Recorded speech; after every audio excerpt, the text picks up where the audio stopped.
Ladies and gentlemen, a drum roll, please.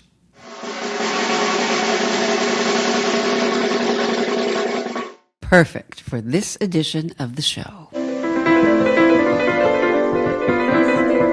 It's about a musician who plays several different instruments, and he's pretty good. And he's getting noticed in the band. I'm Mike Sugerman. And I'm Janice Sugerman. And this is I'm Still Rolling.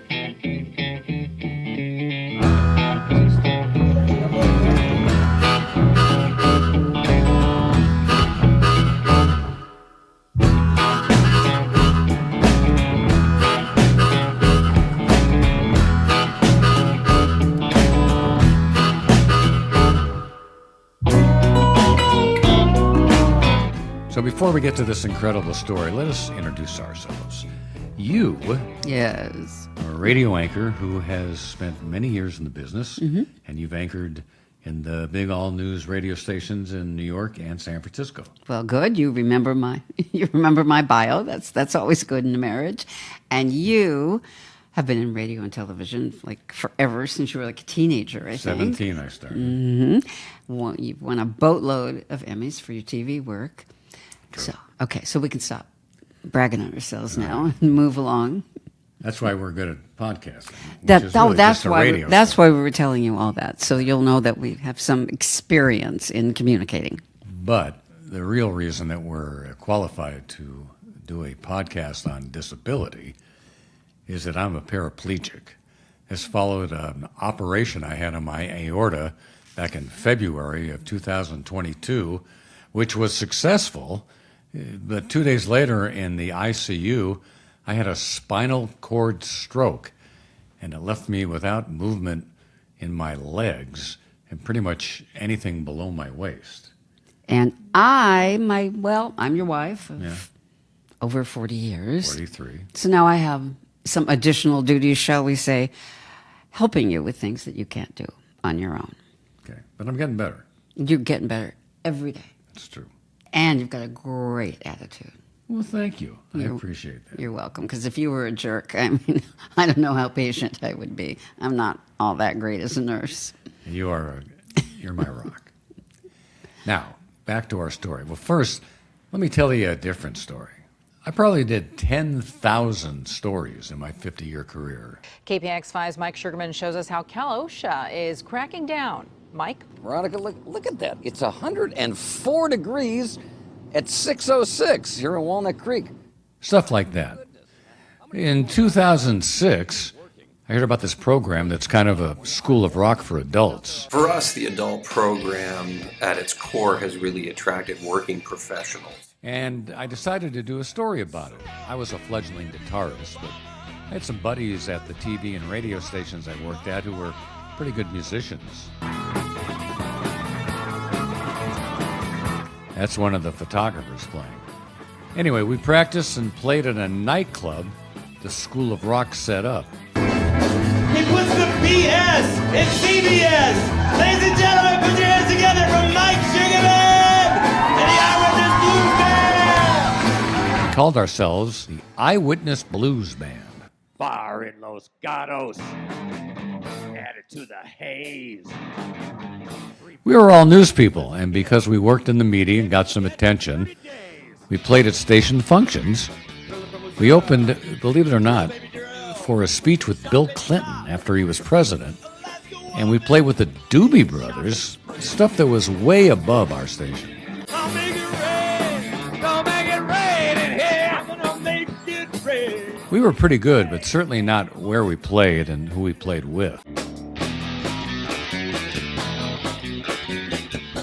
Anyway, that's my musical journey. Our guest today has a very different story. I was born without arms. Yeah. That's his drumming, and this is him at the piano. Alvin Law, a musician of note, and his life has led him to a career as an inspirational speaker. Oh, and a note, you'll notice he isn't on video. We only recorded his audio because it was before we decided to go to video ourselves. Disclaimer. For 64 years that I've been on this earth, almost 65, I get noticed. And, if they don't notice the no arms, they notice me doing something with my feet. Stories?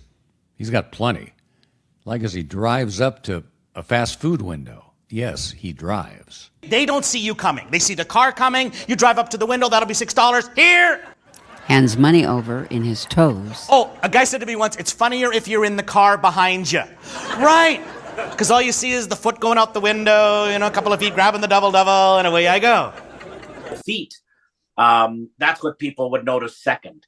And then, of course, the rest of the package. And then, of course, the curiosity, right? How many times have I heard and how many times have you heard, men? What happened to you? So, you kind of tell them. And I'm privileged to be able to share my story. And I mean that. No. So what happened to you? Well, in the dark ages of our humanity, way back in the 1950s, mid-50s, a German drug company invented a pharmaceutical product for morning sickness called thalidomide. It's 60 years since one of the biggest scandals in medical history. The drug thalidomide was supposed to help pregnant women suffering from nausea and sleeplessness.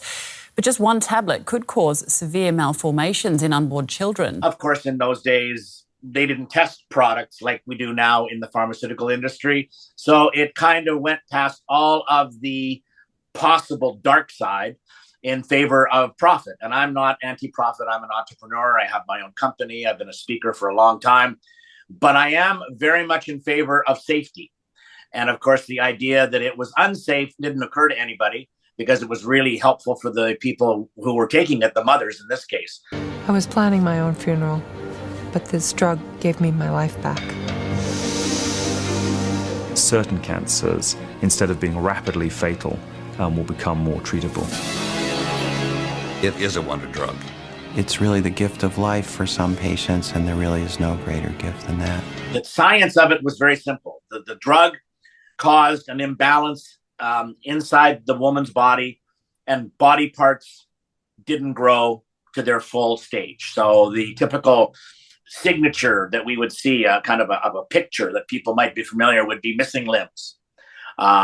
Rarely all of them, but common. So I'm also very rare in the sense that I have no arms at all, yet my legs and feet are perfectly healthy and intact. Distillers paid £33 million in compensation to nearly 460 children. Some were blind, deaf, or brain damaged. So it really did vary depending on when the mother took the pills. It depended on their chemistry. But more than anything, it depended on such a percentage. So we didn't end up with millions and millions and millions. We ended up with the number acknowledged by what has been studied over and over again as around 20,000 worldwide. I'm in Canada, so it's about 125 Canadians were registered, and that was through a process of the drugs that were given to the moms. But in one of life's great twists, the United States of America never licensed thalidomide. So the number in America is somewhere around 20 that were affected by clinical trials in the early stages. But ironically, a Canadian doctor named Florence Kelsey, and the FDA had no women, so they hired one. And this is a very true story. I'm not meant to sound, a bit suggestive here, but they thought she'd be a pushover. So when they gave her the file to rubber stamp the drug so that the company could make millions and give it to millions probably of women, she wouldn't allow it because they didn't have any research. And she's a hero. She actually got the Presidential Medal of Honor and given to her by President Kennedy in 1963 before he passed away. So, yeah, big deal. And again, I know the history because I'm fascinated, but not because I'm angry, because I'm just fascinated. And I think that's the most important thing. On that note, the women obviously didn't know. No. And I've often wondered, because I was very familiar with the story, how they felt. Did your mother feel, as mothers do, guilt, like somehow it was her fault? I was taken into a foster home. So in fact, the picture that I'm going to post on my social media, my mother holding me is a foster mom, and she was 55 years old at the time. So that's very significant because I did do a lot of research on this as part of a task force in the late 1980s in Canada. It just happened. It was something that took place. There was curiosity about what happened to those babies because they were called the thalidomide babies. Yeah. And when we started doing research, and here's the direct answer to your question, yes, over 90% of the moms expressed tremendous guilt. And again, in a tremendous irony, one more time, they didn't do anything wrong. It was the doctors who really didn't also do anything wrong. And one could argue the drug company really didn't do anything wrong either, because they were making something that worked. But I'm a philosophical person in the sense that I was not born this way by accident. I was maybe not born this way intentionally, but as my wife now would say, that jaded old expression, it is what it is. Mm-hmm. So my foster mom, who became my only mom because they eventually adopted me, as good old Dr. Phil would say, had no dog in the hunt. All they had was a job to do. And my mom's best line ever. She used it on all the foster kids that came before me and then stopped coming when I came to live there. We don't care what happened to you, but we sure do care what's going to happen. And that mindset is why I can talk to you today with the success story that I've got. Well, she sounds like an incredible woman, and I'm sure your dad is the same way. Could you just repeat that line about it? Didn't you believe things happen for... this was not intentional. Yeah. But this was also not perhaps an accident. This was meant to be. This was the way I was meant to live my life. And I think knowing that philosophically, I never sat around thinking this when I was 7 or 8 or 9 years old. I certainly didn't think of it when I was an adolescent.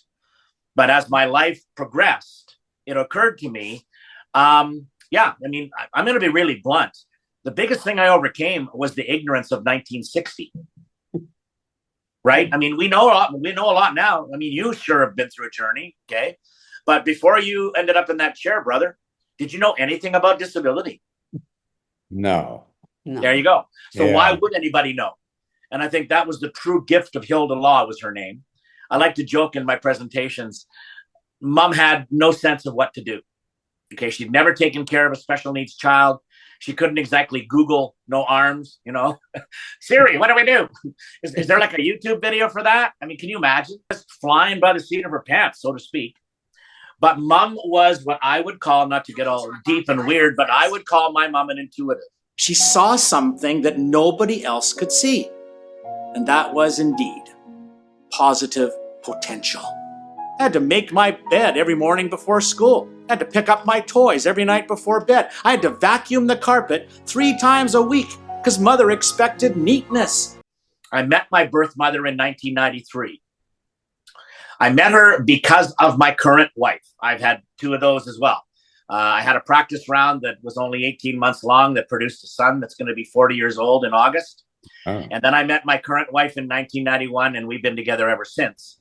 And she was instrumental. But of course, there's a lot more to my wife than just one sentence. But a very powerful influence in my life, it caused romantically, emotionally, but more than anything, philosophically. And we talked about it, you know, when are you going to meet your birth mom? When are you going to meet your birth mom? And I'm like, I don't care. And it wasn't a I don't care negative. It was like, why would I care? I was there for 5 days and they left. They didn't have anything to do with my upbringing. They didn't have anything to do with what I overcame. And then my wife said the line, of course, that strikes me to this day. Yeah, honey, except you're doing it again. This isn't about you. And it was right. This was about meeting. Her name was Sophie. Sophie, her last name, Paholko, good Ukrainian name. Oh. They were farmers. They were poor. They lived on a farm in rural Canada, Saskatchewan, the province. No power, no running water, and 2 small children already. But I say it again, this was 1960. So nobody in the medical community said, hey, we know he's going to be fine. They just said the exact opposite. So I became a number, frankly, a number that would probably have been institutionalized. Had I not ended up in the foster home, I was too young to go live in a hospital. I didn't have that capability as a baby. But I landed in the Law's house and I never left. What? Go ahead. No, go ahead. You are a remarkable person. We've already mentioned that for a number of reasons. But what struck me when I first saw you was you are an incredibly talented musician. I am. You are. And with instruments that you need arms for. Right. Like the drums. Yeah.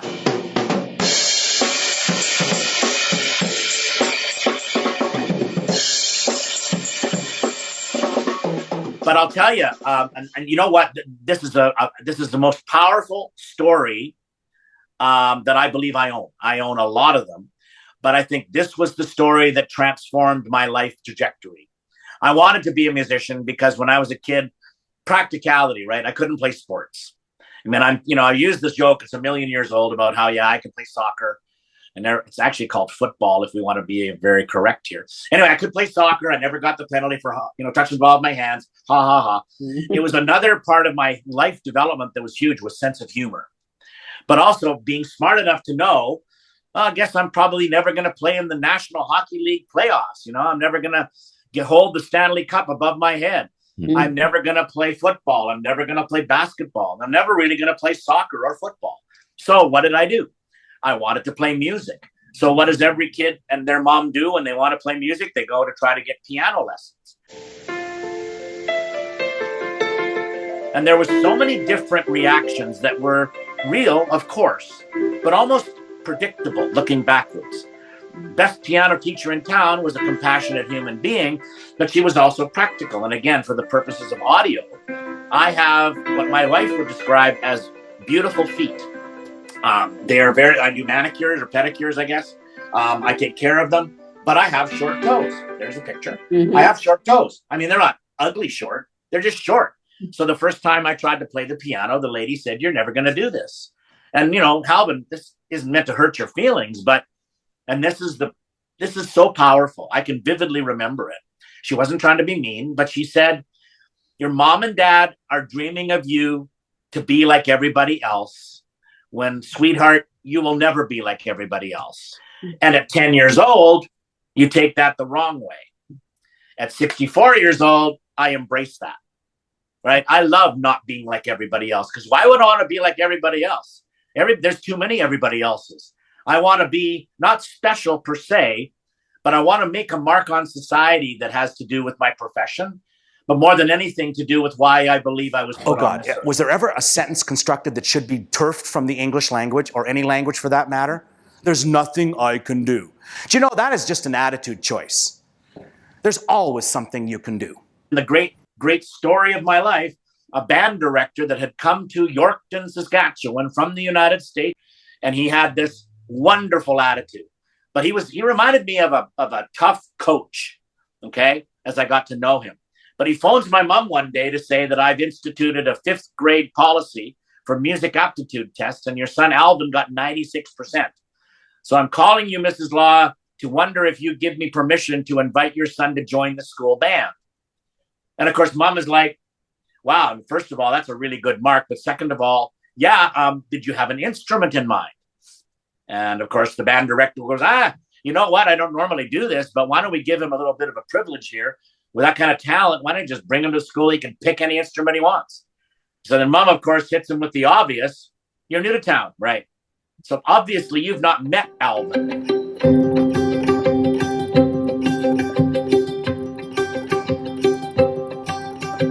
And he's like, no, why? Is that important? Mom said, yeah, kinda. He has no arms. And it's like, the band director said, you're kidding. And no, we hear that a lot. No, he was born that way. And then the band director, of course, reacts like anybody would, but especially a 20-something. I can't even imagine it, Mrs. Law, what it must be like, but clearly we can't have a band member without arms. So that was the logical answer. And as a speaker, I throw that story into the mix when I'm talking to audience to say, it's a bit of a trick question, because then I say, what would you do? And the majority would say, well, I wouldn't know what to do. Precisely. Why would anybody know what to do? But the good news was I grew up in a small town in Canada. And the new guy in town was in the staff room at the high school one day with a bunch of people that weren't new to town. And they knew me. I didn't exactly blend into the fabric in Yorkton. I was out there doing stuff with my parents. So I said, that Law kid, you should see what he can do with his feet. He can even reach up and feed himself, and he can drink with a pop with his toes or soda, and he can eat with his toes. In fact, he goes to the fast food places in town all the time. You should see him eat a big hamburger with his toes. They don't see you coming. They see the car coming. You drive up to the window. That'll be $6. Here. Oh, a guy said to me once, it's funnier if you're in the car behind you. Right. Because all you see is the foot going out the window, a couple of feet grabbing the double, and away I go. So it was literally a brainstorming session that led them to this bizarre, totally unpredictable idea. Let's mount a trombone on the side of a wooden chair with fashioned metal rods and clamps on the top, one on the side, one on the back, that would hold the trombone that I would play with my right foot. So then I got into band playing trombone. I got to be actually pretty good at it. In fact, so good that I got to go to an elite jazz camp in Canada. Yeah. And of course, that surprised a few people when I showed up. But here was the best part of the story. Nobody felt sorry for me in music. I have a line that says, musicians don't care what you look like. They just have one question: can you play? And I just, all I wanted to do was say, yes, I can. And here's the really good part of the story that's going to show my age. I'm a little bit against these devices, that we carry around, which I, by the way, can't carry around because I don't have any hands, that young people are on them, and I'm not trying to take away their fun. But when I was a kid, I didn't have distraction. So every spare minute I had, I was in our basement in Canada playing my trombone and playing not only to scores that we would get from band, but I started to play to music like vinyl records. Glenn Miller, Tommy Dorsey, Woody Herman.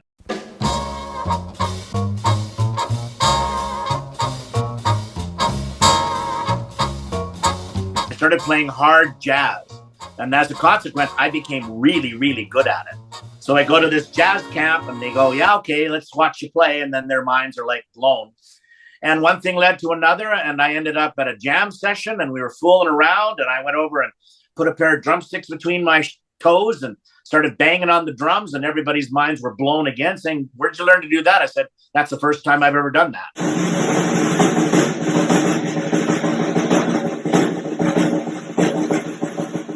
Now, apparently, that's not true. Apparently, I had played pots and pans with wooden spoons when I was a little boy, but I couldn't remember that. Anyway, one thing led to another, and I started playing the drums.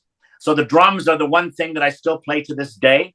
And one of the highlights of my life was a concert in Tokyo 3 years ago now, November 2022, a concert called the True Colors Festival in Tokyo, where the headliner was Katy Perry.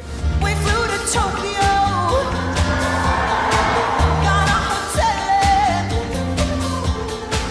So I'm not only a pretty good drummer, I'm what I would call, without sounding too full of myself, a world-class drummer. I know. The mindset of thinking that and believing that is just so impossible, isn't it? But Yeah. it's true. Yeah. But it's true.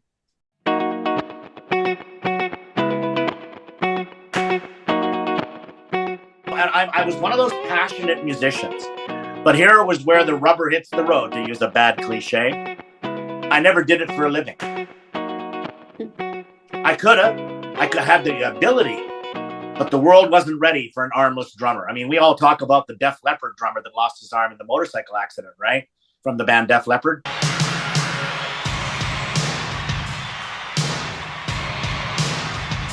He gets all this attention because he lost an arm. And I'm like, sorry, he's an incredible drummer. It doesn't matter if he's using his nose, right? He's playing. That's what counts. Did on that note, did you get pushback along the way from people who said, oh, this is like a gimmick, or you know, this guy's taking too much attention away from the rest of us, or stuff like that? Sure. And that happened in music festivals. Yeah. Because the sort of the way things were back then, and I don't know what they're like in 2025 in high schools across the world, and especially North America. But where I grew up, there were music festivals. So you would go and compete. And you would do a solo competition. So you would come in, whether it was by yourself or typically with a piano player, and they would play and you would play along, and it was a solo. Thing was, the adjudicators had a real mind, and they knew this was not a novelty. And you know what they would often compare it to? And this is real. I'm not going to name drop because I'm name dropping, but I've heard this story before. That one of the templates for musicianship was Ray Charles. Oh, woman, don't treat me so mean. You're the meanest old woman that I've ever seen. I guess if you say so, I'll have to pack my things and go. Okay, and that time frame of when I was coming into music, he was way before me, obviously. But he and Stevie Wonder and all of these names that made people understand it's about the music, not the amazing ability.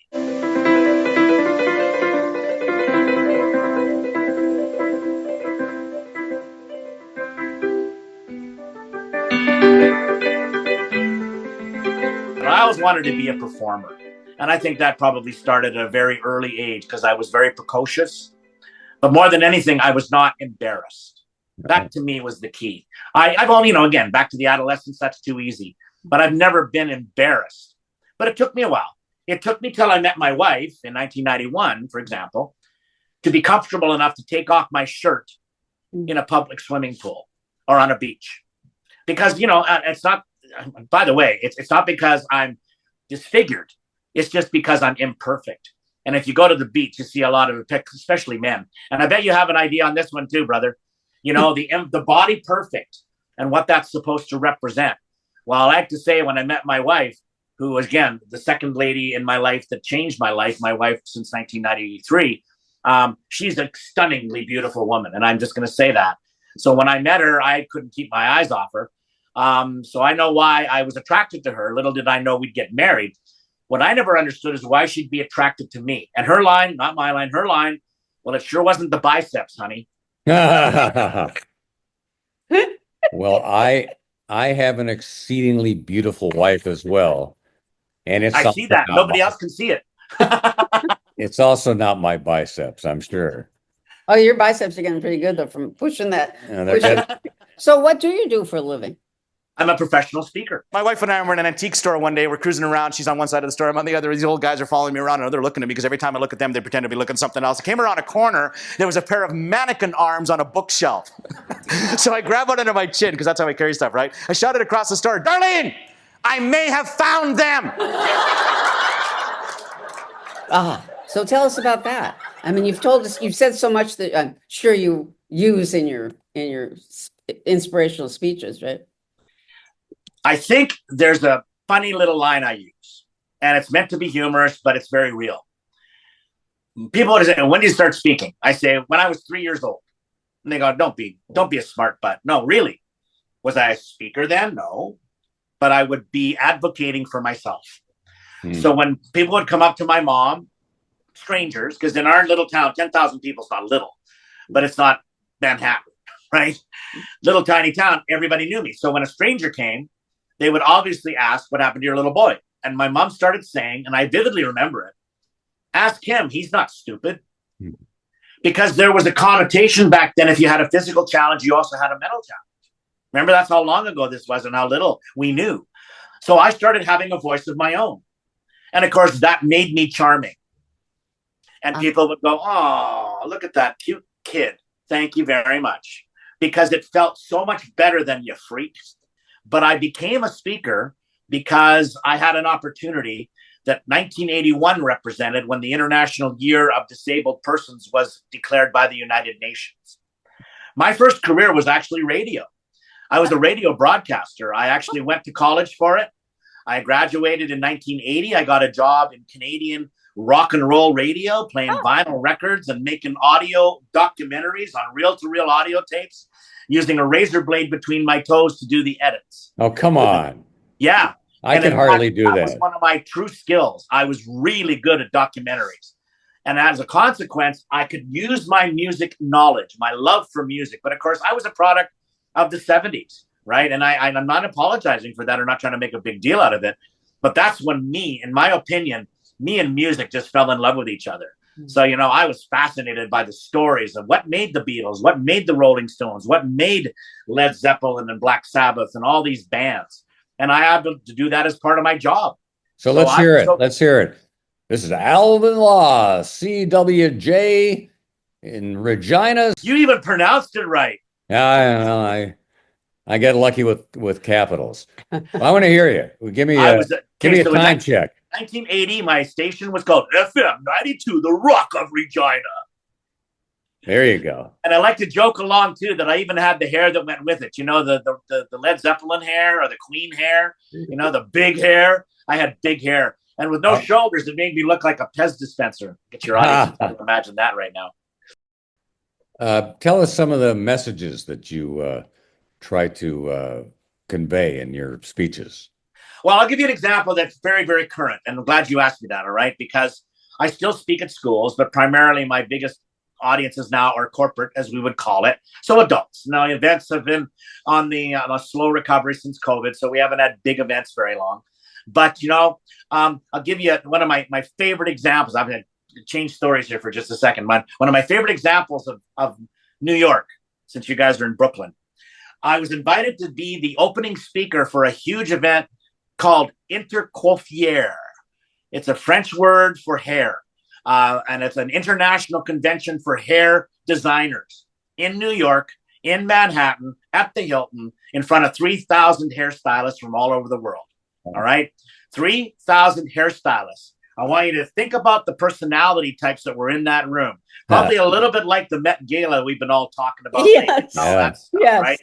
Kind of like exactly that. So I come out on stage, and the first thing I say is, thank you for honoring me to be your opening keynote speaker. But let's just talk about this for a second. I have no arms. I have no hair. Yeah. I'm not allowed to use scissors, and yet I'm your opening speaker. Yeah. What the hell were you folks thinking? And then my message to them, for example, would have been, the outside of a person matters. But the most important part of a person is the kind of thing that you as hair designers can provide for them, and that is a smile, a love for life, a joy for being.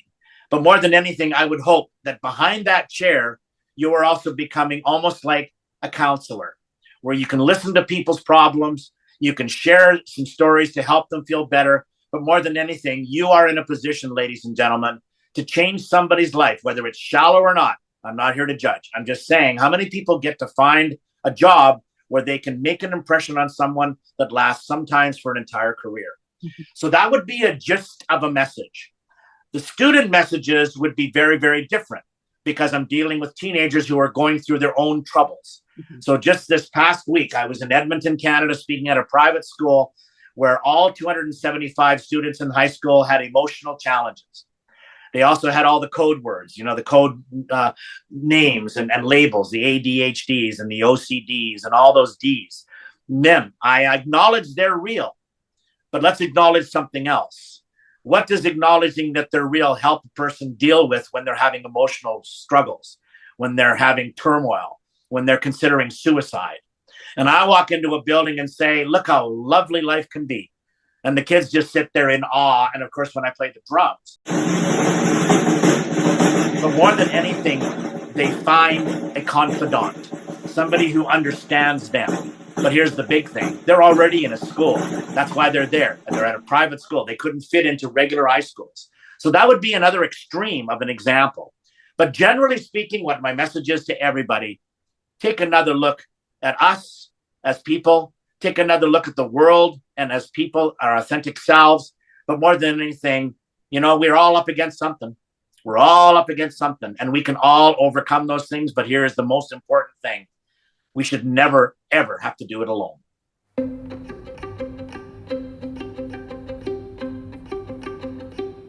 What a wonderful and inspiring guy. And what he said about no one should have to do this alone, that's exactly why we're doing this podcast. After this happened to me, right away I started thinking of stories I could do, because the pain meds had barely worn off, and you were interviewing the doctors, the nurses from your hospital bed. I was, because I figured this happened for a reason. And one of the reasons is to let people know that that there's life after a disability. And I wanted to talk to inspirational people about it. And that's why we're doing this podcast. Being disabled doesn't define you. Your talents, your natural talents, and the talents that you work on, the talents you develop, all of those things define you. I loved it too when people would sort of look at him like, "Oh, you're just getting in the band because you're kind of a novelty act," until they heard him play, and then it was like, "Whoa, no!" Pretty darn good. You're darn good. So you always have to work hard. Always have to work hard at it. Okay, done? Yeah. Okay. Oh, wait, by the way, to help us spread the word about this, So other people don't have to do this alone. Yeah. Leave a comment if you like, good or bad. We don't care. Just like to hear from you. Like us and tell a friend. Tell someone you meet over coffee. Tell a stranger on the street about our podcast, if you would, because we want to get the word out to as many people as possible. I'm Mike Sugerman. And I'm Janice Sugerman. And this has been I'm Still Rolling.